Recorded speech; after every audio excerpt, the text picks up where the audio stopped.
अस्सलाम वालेकुम स्टूडेंट्स। आज हमारा जो टॉपिक ऑफ डिस्कशन है वो है लेज़र। जैसा कि आपको पता है कि हम चैप्टर 20 पढ़ रहे हैं और एटॉमिक स्पेक्ट्रा से रिलेटेड है।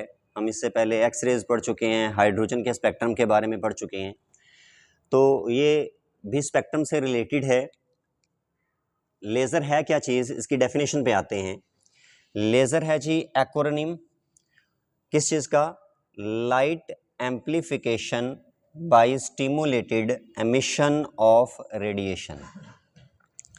जैसे अगर आपको नज़र आ रहा है, L for light, A for amplification और एस फॉर स्टिमुलेटेड और ई फॉर एमिशन और आर फॉर रेडिएशन।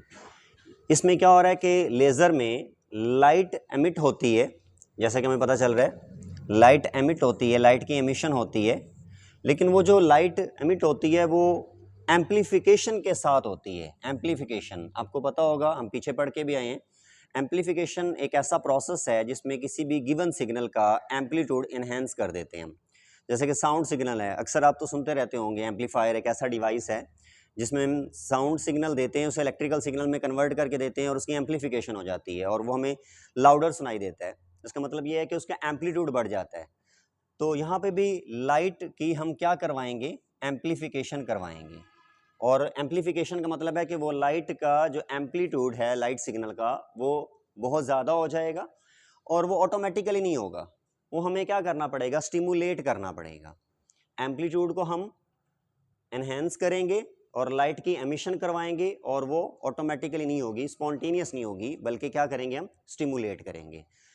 तो ये लेज़र की डेफिनेशन है। Laser is the acronym of light amplification by stimulated emission of radiation। तो अब इसकी कुछ फीचर्स हैं वो भी हम डिस्कस कर लेते हैं। आपको डेली लाइफ में पता भी होगा कि ये जो लेज़र लाइट होती है, डिफरेंट कलर के लेज़र होते हैं, बच्चों के पास भी होते हैं, तो वो एक ही कलर के होते हैं नॉर्मली। जैसे रेड है या ग्रीन है या ब्लू है, वो एक ही कलर होगा। तो जब एक कलर होगा तो उस फीचर को हम कौन सी कैटेगरी में रखते हैं? मोनोक्रोमेटिक। ये आपको नज़र आ रहा है, monochromatic. Mono means single, chromatic means colour, मतलब एक ही कलर होता है। जो लेज़र लाइट है वो एक ही कलर में होगी। या हम थोड़ा और डिटेल में जाएं, टेक्निकली डिस्कस करें, तो मोनोक्रोमेटिक लाइट का मतलब है जिसकी एक ही वेवलेंथ होती है। हमें पता है कि विजिबल जो लाइट है, उस विजिबल लाइट के अंदर 7 कलर्स हैं। वाइट लाइट के अंदर 7 कलर्स हैं और वो 7 कलर्स वाइट लाइट ये विजिबल लाइट बनाते हैं, लेकिन हम लेज़र लाइट में कौन सी यूज़ कर रहे हैं? मोनोक्रोमेटिक, मतलब सिंगल कलर यानी सिंगल वेवलेंथ वाली। दूसरी इसकी करेक्टरिस्टिक ये है कि ये लाइट जो होती है वो इंटेंस लाइट होती है, इंटेंस स्ट्रॉन्ग लाइट होती है। वो होगी भी क्योंकि एम्प्लीफिकेशन हमें क्या बता रही है? एम्प्लीफिकेशन का मतलब है कि गिवन सिग्नल का आपने एम्पलीट्यूड बढ़ा देना है। जब एम्प्लीफिकेशन हो जानी है तो उसका मतलब है वो लाइट जो है वो इंटेंस हो जाएगी। तो इंटेंस लाइट होती है लेज़र लाइट एक, और दूसरा क्या है? मोनोक्रोमेटिक होती है। और तीसरी इंपॉर्टेंट प्रॉपर्टी ये है कि ये यूनी डायरेक्शनल होती है।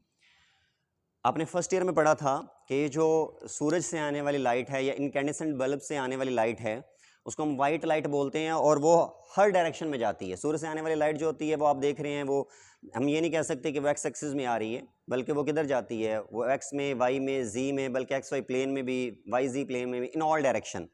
तो ऐसी लाइट को हम कहते हैं अनपोलराइज्ड लाइट। जो वाइट लाइट है वो अनपोलराइज्ड लाइट है और जो लेज़र लाइट है वो सिर्फ एक ही डायरेक्शन में ट्रैवल करती है, या एक्स एक्सिस में करेगी या वाई एक्सिस में करेगी। तो ये यूनी डायरेक्शनल लाइट है। ये तीन इसके फीचर हैं लेज़र लाइट के। एक इंटेंस है, इंटेंस किसकी वजह से? एम्प्लीफिकेशन की वजह से। यूनी डायरेक्शनल है, एक ही डायरेक्शन में ट्रैवल करेगी। और मोनोक्रोमेटिक है, यानी इसकी सिंगल वेवलेंथ होती है। इसको समझने के लिए जैसे मैंने डेफिनेशन में भी मेंशन किया कि इसमें हमने एमिशन करवानी है, और वो भी एमिशन कैसी होनी चाहिए? Stimulated emission. तो हमें स्टिमुलेटेड एमिशन से पहले कुछ टर्मिनोलॉजीज़ हैं, उनको समझना है। हमें स्पॉन्टेनियस एमिशन का पता होना चाहिए, फिर जाके हमें स्टिमुलेटेड एमिशन का पता चलेगा। और इन एमिशन से पहले भी हमें एक और टर्म का पता होना चाहिए, वो है इंड्यूस्ड एब्जॉर्प्शन। आप सब जानते हैं, हम 9th से लेके अब तक फर्स्ट ईयर सेकेंड ईयर में भी पढ़ते रहते हैं कि एनर्जी लेवल्स होते हैं डिफरेंट एटम्स के अंदर, और उसमें जो इलेक्ट्रॉन है वो रिवॉल्व करता रहता है। एक लोअर एनर्जी लेवल हो सकता है, एक हायर एनर्जी लेवल होता है। तो जो इलेक्ट्रॉन है वो आमतौर पे कहाँ पे है, जैसे सपोज एक मैंने E1 लिखा है, एक लोअर एनर्जी लेवल में है, तो इसको हम कहते हैं ये स्टेबल स्टेट में है, या हम यूँ कह सकते हैं कि ये ग्राउंड स्टेट पे है। तो इसको जब एक फोटोन देते हैं, क्या चीज़ हम देते हैं, फोटोन। तो जब ये फोटोन इसके पास से गुजरेगा या इसे हिट करेगा, स्ट्राइक करेगा, तो ये इस फोटोन है क्या, एनर्जी का एक पैकेट है। तो ये फोटोन इलेक्ट्रॉन क्या कर लेगा, एब्जॉर्ब कर लेगा। क्या कर लेगा, एब्जॉर्ब। और ये ग्राउंड स्टेट से जो E1 स्टेट है उससे ट्रेवल करके कहाँ पे चला जाएगा, एक्साइटेड स्टेट में। यूं करके ये एक्साइटेड स्टेट में चला जाएगा। इसको कहते हैं इंड्यूस्ड एब्जॉर्प्शन, कि इलेक्ट्रॉन को जब हम एक फोटोन देते हैं तो वो फोटोन क्या करता है, एब्जॉर्ब करता है इलेक्ट्रॉन, इलेक्ट्रॉन जंप करके लोअर एनर्जी स्टेट से हायर एनर्जी स्टेट में चला जाता है। इसको बोल रहे हैं हम इंड्यूस्ड एब्जॉर्प्शन। अब इलेक्ट्रॉन चला गया जी एक्साइटेड स्टेट में। वो कहते हैं जी एक्साइटेड स्टेट में इलेक्ट्रॉन जब जाता है तो उसका वहाँ पे कुछ ना कुछ देर स्टे वहाँ पे करता है, स्टे टाइम होता है। और वो अपना स्टे टाइम पूरा करने के बाद, इस एक्साइटेड स्टेट से क्या करेगा, खुद ब खुद नीचे आ जाएगा।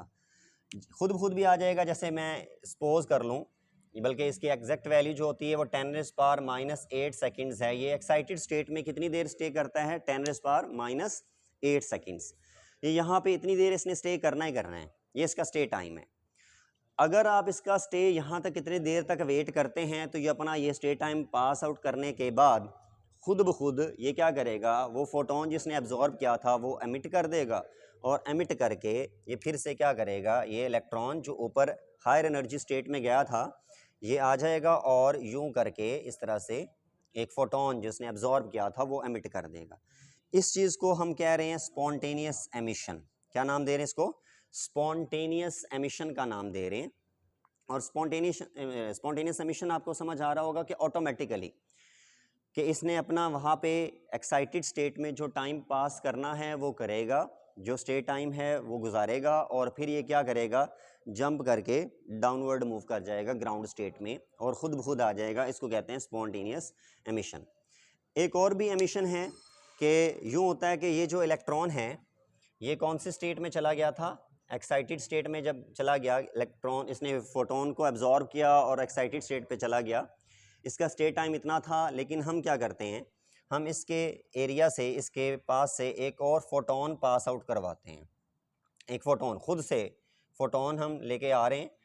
ये जो फोटोन आता है, इस फोटोन के आने की वजह से, गुजरने की वजह से, ये अपना एक्साइटेड स्टेट में स्टे टाइम पूरा किए बगैर, एक्साइटेड स्टेट में स्टे टाइम पूरा किए बगैर क्या करेगा, डाउनवर्ड आ जाएगा और एक फोटोन एमिट कर देगा। एक वो वाला फोटोन होगा जो हमने इसको क्या किया, हमने भेजा था, और एक और फोटोन जो इलेक्ट्रॉन का अपना फोटोन था, और वो क्या कर गया, एमिट करके, इलेक्ट्रॉन एमिट करके उस फोटोन को कहाँ पे आ गया, ग्राउंड स्टेट में।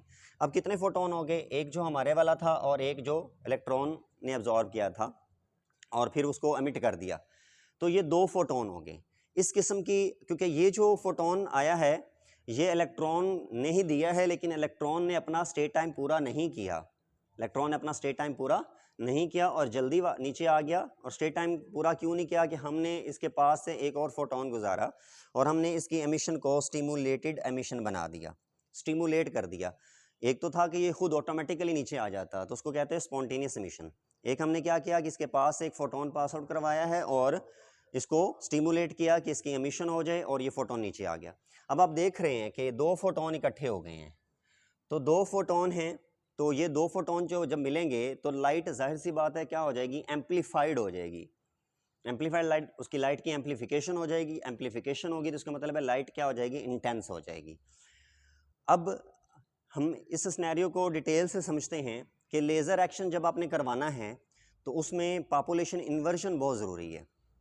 उसमें पॉपुलेशन इन्वर्जन, उसको मैं थोड़ा सा इसका इंट्रोडक्शन करवा देता हूँ आपको, कि जो स्टेट्स होती हैं वो आपने इससे पहले फेमिलियर होंगे। ग्राउंड स्टेट होती है और आप हमेशा समझते थे कि इलेक्ट्रॉन जंप करके एक्साइटेड स्टेट में जाता है। तो अब हम थोड़ा और डिटेल में जा रहे हैं कि इलेक्ट्रॉन एक्साइटेड स्टेट में स्टे करता है और स्टे करने के बाद वो फुल एक्साइटेड स्टेट है, उसके बाद थोड़ी सी एक उसके नीचे करके एक और स्टेट है जिसे मेटा स्टेबल स्टेट बोलते हैं, वहाँ पे इलेक्ट्रॉन ज़्यादा देर स्टे करता है as compare to excited state. अब इलेक्ट्रॉन को यहाँ से उसने जाना है, जैसे ये कहाँ पे पड़ा है, सपोज मैं कहता हूँ कि मेरे इसमें ग्राउंड स्टेट में कितने इलेक्ट्रॉन्स हैं जी, 1 2 3 4 5 इलेक्ट्रॉन्स हैं। इनको मैं क्या करता हूँ, इंड्यूस्ड एब्जॉर्प्शन के प्रोसेस से मैं इनको एक्साइट करता हूँ। सपोज पहला ये इलेक्ट्रॉन एक्साइट हो जाता है और ये कहाँ चला जाता है, कौन सी स्टेट में चला जाता है, एक्साइटेड स्टेट में, और इसने स्टे करना है यहाँ पे 10⁻⁸ सेकेंड, 10⁻⁸ सेकेंड जहाँ पे उसने स्टे करना ही करना है। उसके बाद इसने ये स्टे करके नीचे आ जाना है, उसने 10⁻⁸ सेकेंड स्टे करके नीचे आना है और कहाँ पे आना है, मेटा स्टेबल स्टेट से। ये थोड़ी लेस एक्साइटेड स्टेट होती है, लेकिन एक्साइटेड स्टेट की ही कैटेगरी में इसको हम कंसिडर करते रहते हैं पहले, लेकिन ये मेटा स्टेबल स्टेट आप यूँ समझेंगे ये फुल एक्साइटेड स्टेट नहीं है, ये एक और स्टेट है। यहाँ पे इलेक्ट्रॉन आएगा और यहाँ पे स्टे करेगा 10⁻³ सेकेंड। इसका मतलब है यहाँ पे उसका स्टे टाइम ज़्यादा है और यहाँ पे स्टे टाइम क्या है, कम। मैं आसान लफ्ज़ों में समझाना चाहूँ, हम इमेजिन कर रहे हैं, एग्जैक्ट वैल्यूज़ आपके सामने मैंने लिखी हैं, लेकिन आपको थोड़ा आसान करके समझाता हूँ कि ये 1 सेकेंड है इसका स्टे टाइम यहाँ पे, और यहाँ पे सपोज इसका स्टे टाइम कितना है, 5 सेकेंड। तो इलेक्ट्रॉन ने स्टे करना है 1 सेकेंड के लिए यहाँ पे और 5 सेकेंड के लिए यहाँ पे स्टे करना है। इसका मतलब है कि उतनी देर में एक और इलेक्ट्रॉन एक्साइट होकर चला जाएगा कहाँ पे, एक्साइटेड स्टेट में, वो भी अपना स्टे टाइम पूरा करेगा और यहाँ पे आ जाएगा कौन सी स्टेट में, मेटा स्टेबल स्टेट में। अच्छा, जो पहले इलेक्ट्रॉन गया था उसका तो 1 सेकेंड गुजर चुका, तो अब इसका मतलब है कि उसके कितने रह गए होंगे, 4 सेकेंड, और जो अब आने वाला है उसके कितने रह गए होंगे, 5 सेकेंड, क्योंकि मेटा स्टेबल स्टेट में जो इलेक्ट्रॉन्स का स्टे टाइम है वो 5 सेकेंड्स है, जैसे कि हम सपोज वैल्यू ले रहे हैं, एग्जैक्ट वैल्यूज आपके सामने हैं। अच्छा, अब इसी तरह से इलेक्ट्रॉन्स जाएंगे यहाँ से, वो जल्दी जल्दी क्या करते हैं, डी एक्साइट होते हैं, क्योंकि उनका स्टे टाइम बहुत कम है, 1 सेकंड के लिए यहाँ पे रुकते हैं और 1 सेकंड के बाद उन्होंने क्या करना है, बारी बारी क्या करते जाएंगे, नीचे आते जाएंगे। अब इसके सपोज जो सबसे पहले गया था उसके रह गए होंगे 2 सेकंड, इसके कितने रह गए होंगे 3, इसके कितने रह गए होंगे 4, और ये अभी आया तो इसके 5 सेकंड रह गए होंगे। इसका मतलब है कि हम इसको मेटा स्टेबल स्टेट को स्टैंडर्ड समझने वाले हैं, इसको स्टैंडर्ड बना लें आप, और बता दें कि इलेक्ट्रॉन्स का जो अराइवल टाइम है, इलेक्ट्रॉन्स का arrival time to metastable state वो क्या है, वो लेस है, और उनका जो लिविंग टाइम है वो ग्रेटर है। लिविंग टाइम ग्रेटर है और अप्रोचिंग टाइम, अराइवल टाइम क्या है, लेस। इसलिए यहाँ पे इलेक्ट्रॉन क्या कर जाएंगे, एक्यूमुलेट हो जाएंगे, यहाँ पे क्या हो जाएंगे, एक्यूमुलेट हो जाएंगे, और इस एक्यूमुलेशन वाले प्रोसेस को कहते हैं पॉपुलेशन इन्वर्जन। मतलब इलेक्ट्रॉन्स की पॉपुलेशन यहाँ पे इंक्रीज हो जाएगी, और फिर हमने यहाँ से एक फोटोन पास करवाना है, और एक फोटोन के पास करवाने से क्या होगा कि ये जो सारे के सारे इलेक्ट्रॉन जिनका अभी स्टे टाइम बाकी था वो सारे के सारे क्या हो जाएंगे, डी एक्साइट हो जाएंगे, और यहाँ पे हमें क्या देंगे, यहाँ पे हमें क्या देंगे, 5 फोटोन मिलेंगे। एक फोटोन कौन सा वाला था, एक फोटोन तो वो हमारे वाला, और जैसे 4 बाकी फोटोन हैं तो हमें 5 फोटोन मिलेंगे। इसका मतलब है कि लाइट की एम्प्लीफिकेशन हो जाएगी। तो लाइट की एम्प्लीफिकेशन होगी, इसको हम कहते हैं एम्प्लीफाइड लाइट, और ये एम्प्लीफिकेशन की वजह से ये जो लाइट है वो इंटेंस हो जाती है। तो ये था लेज़र और लेज़र के बारे में, पॉपुलेशन इन्वर्जन, और without population inversion laser action हो ही नहीं सकता। तो इतना ही आज हम पढ़ेंगे, उम्मीद है कि आपको समझ आई होगी। अल्लाह हाफिज़।